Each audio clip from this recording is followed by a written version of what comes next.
ছুটি পাবে, পাবে কিভাবে না ট্রাফিক হবে।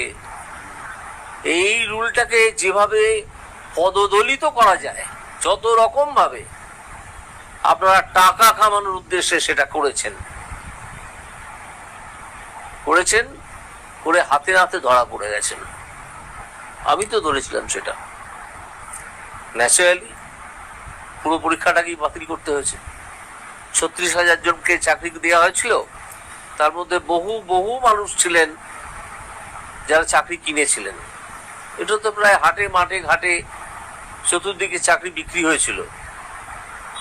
তখন ওর চেয়ারম্যান ছিলেন মানিক সরকার, তিনি বহুদিন জেলে কাটিয়েছেন, এখন একটু বাইরে এসছেন, আবার পরে হয়তো চলে যাবেন ভেতরে।